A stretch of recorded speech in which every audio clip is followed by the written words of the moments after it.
Hi there. Today we are going to be reviewing the Concorde in Microsoft Flight Simulator 2020. Now, it is a design that I personally like because, one, it's very interactive. Like, almost everything you see in here can be interacted with. So, like, all these little switches. Pretty much all of these are interactive too, which I personally love because it's fun to just sit down, mess around, try and start this without knowing what to do.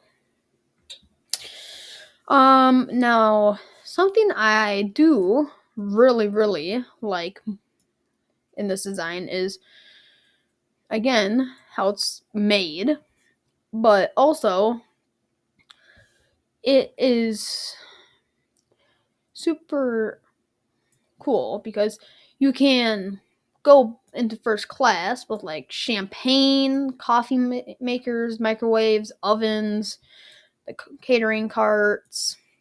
But you can actually go back here and see where all the passengers would be and see what the seats look like, the windows and how small they were, all of that. And something else I really like about the design is the exterior. Like, it's really well made. It has a lot of detail to it. And I like just how it looks, pretty much. So, I think it's really cool for many of reasons. If I would have to say my favorite thing about this design and plane would have to be the nose. Now, if you didn't know, the nose on the Concorde can actually move. It can move down 5 degrees for takeoff, taxiing, because it's in the way for a supersonic plane. It has to be super aerodynamic. And having a long nose helps it reach the speed of sound. But it is a little more different if you're taxiing, because you're not going Mach 1 or the speed of sound on the ground. You're going only like 20 miles per hour on the taxiway. So there's not really a point of the big nose on the ground. So what they did is they took it and they made it move. They made the actual nose move, which I find really cool because no other plane can do that. At least, not any other airliner or commercial plane. Like, there are planes that have moving parts, like moving wings and all that. But that's really cool for an airliner. Because imagine just seeing you're in the back with the door open and you see your nose and the window starting to move. You'll think like, what is going on? Okay, so let's get to starting it. I'm just gonna do a simple, easy trick on PC, which is Control E. Everything comes to life. Just that button. It's also going to start the engines by itself or automatically.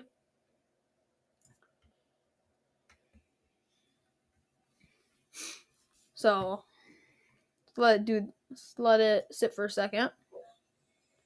It's moving. See? Imagine being in the back and seeing that. You can also see it moving on the outside.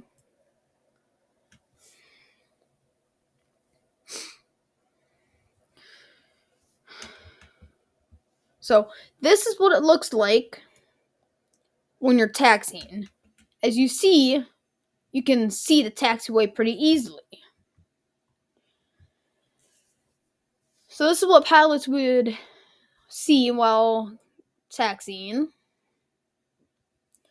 And for takeoff, it's more difficult because they're closer and they need to be able to see the runway. So their view would be something like this.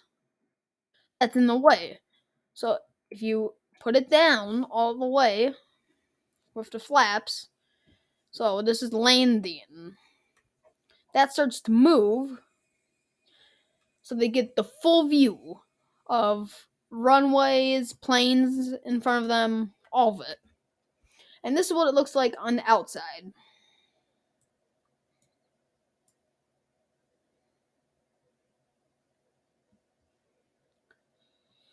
Pretty cool. So let's start the engines here and get ready. Taxi on over. So let's just ask for permission real quick.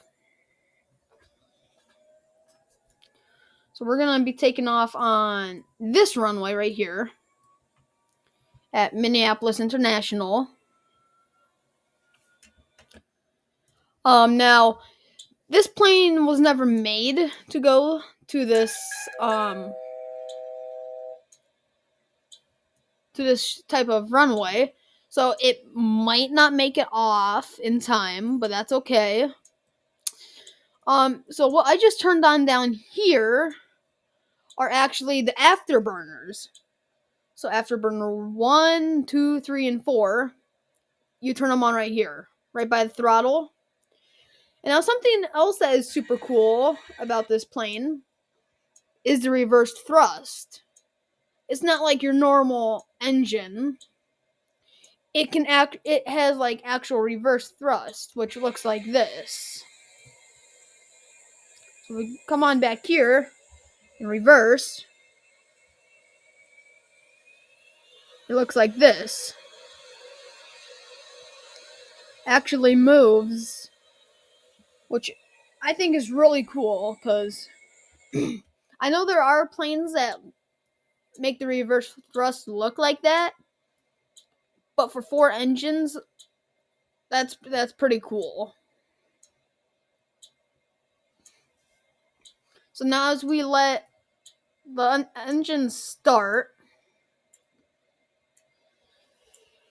we can taxi on over. So all we have to do now is wait for engine 4, or the last one, to turn on, which is only going to take a second. Okay. The engines don't take that long to turn on, but they can take some time. This is your parking brake. Okay, so let's taxi on over to the runway.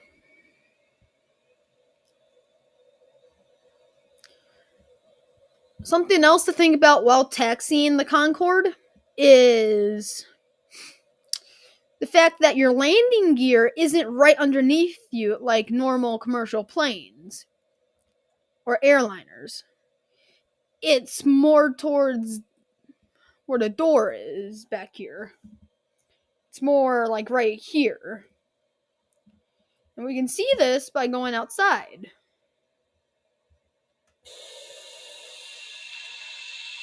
Well, actually, it's like further back. Let's just open the door. It's more like right here. So that's pretty far further away from regular airliners. So when you think you're ready to turn, just give it like 5 seconds. Then you can start turning. And most of the time you will be on that line. which I think is really interesting about the design.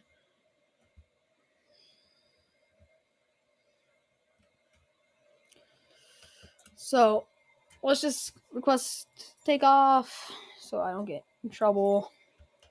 Okay.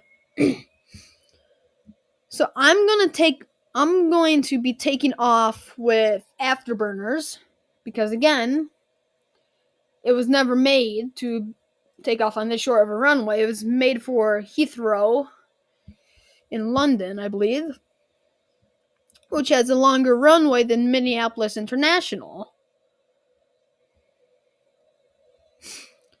So it might not make it in air in time. But that's okay. Because again, it's a simulation. It's a simulator. You're supposed to have fun. It's not real life. If it was real life, that'd be interesting to say the least. So let's see what the afterburners look like.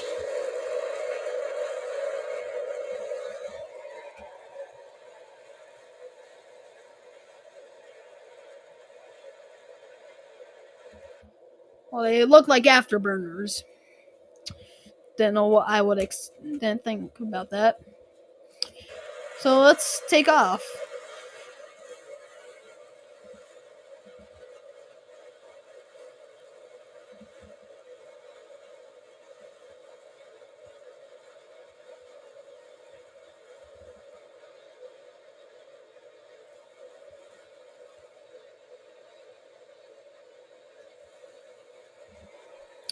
So that was a pretty good takeoff. Let's put the landing gear up.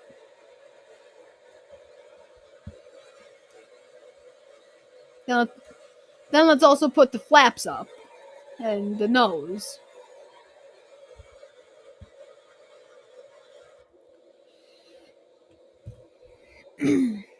Now, the Concorde flies at about, I don't know, 4,000 feet.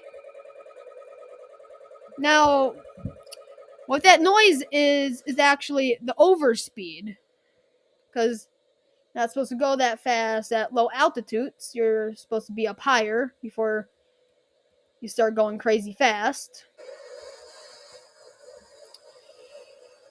So, let's just get up to around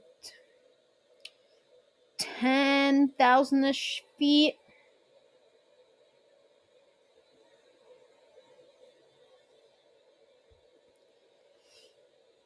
Okay, so the Concorde flies at about 60,000 feet.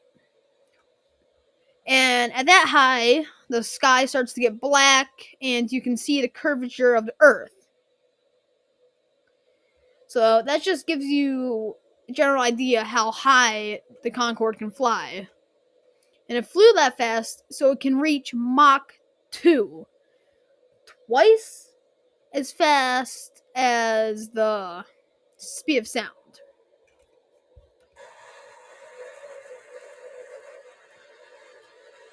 So let's get up high and break the sound barrier. So down in this corner, where you by your engine, throttle, fuel, all of that, it tells you how fast you're going in Mach or speed of sound. So right now we're going Mach 0.4 or Mach 0.4. And now we're going Mach 0.5, which is halfway to the speed of sound. And in this, actually, when you break the sound barrier, you can see it, but the front of your plane, so if you move your camera, it's actually silent. Almost no sound. So we're not there yet, but it's silent because there's no sound. You're going faster than it. And you can also see the sonic boom and hear it. So let's just give it a second so it can reach Mach 1. Mach 0.8.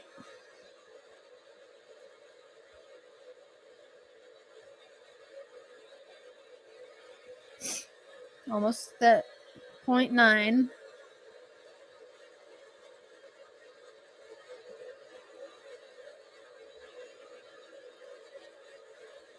Mach 0.9.